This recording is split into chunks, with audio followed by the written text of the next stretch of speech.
Hello everyone, and thanks for joining me today. I thought, based on the title of this video, you can probably guess what I'm going to be talking about. Just briefly, I've decided, well, just to kind of give you a little bit of some background story, I did make a purchase to Uniqlo not too long ago, and then I posted a video showing my little haul of all the things that I bought. But what I didn't realize was I went into it very ignorant, and it was an impulse buy at the same time, but I didn't know, as far as Uniqlo, just how environmentally responsible they are, how how sustainable they are when it comes to their sourcing and their fabrics and things. But actually, Uniqlo is, from what I've been reading, they're on the lower scale of things. So they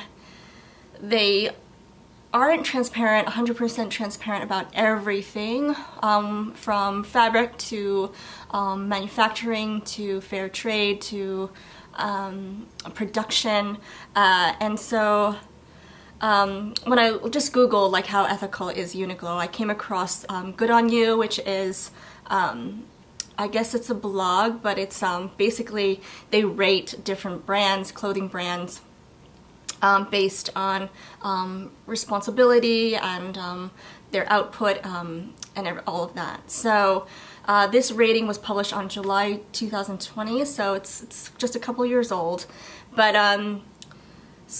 the environmental impact it has, they give it the rating, it's a start. So Uniqlo is not the worst company. Like they are doing some good. They also have a policy approved by Canopy Style to manage forestry in its supply chain and reduces water in some spots along the way. I'm reading straight from this website, so I'm not trying to get any credit for this or anything. I'm just this is just my research that I've done.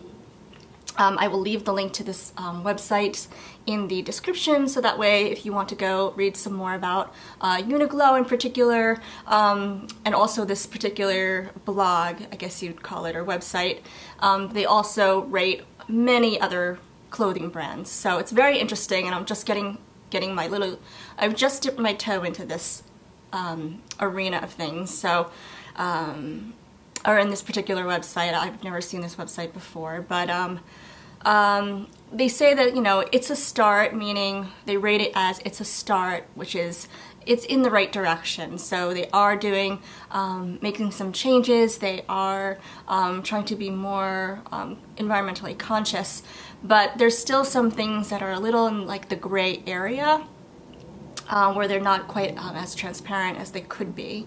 So one thing about their labor rating is it's not good enough. So they score it as a 31 to 40% in the Fashion Transparency Index. Most of it, they say they trace most of its supply chain, including all of the final stage.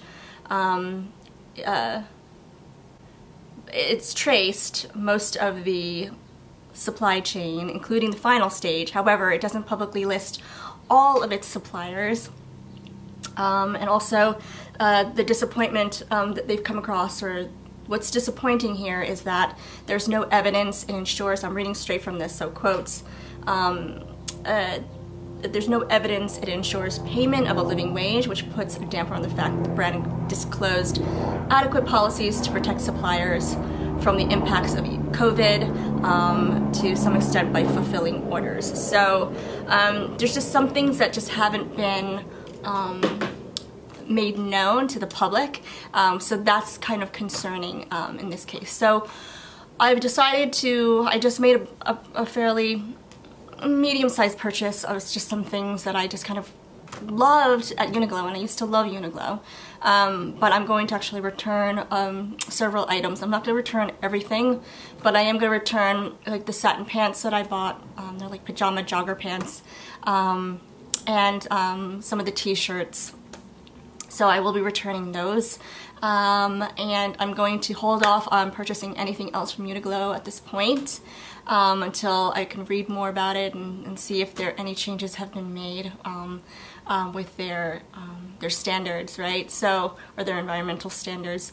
So that is just my little, I guess my little news on just Uniqlo, and I'll leave the website that I got this information from in the description if you are interested in looking into it yourself. And that is it. So thank you guys so much for watching, and hopefully this video is somewhat informative and can help you decide on whether you want to purchase from Uniqlo or shop from Uniqlo or look more into more sustainable brands. And that is it. So I'll see you guys very soon. Thanks for watching.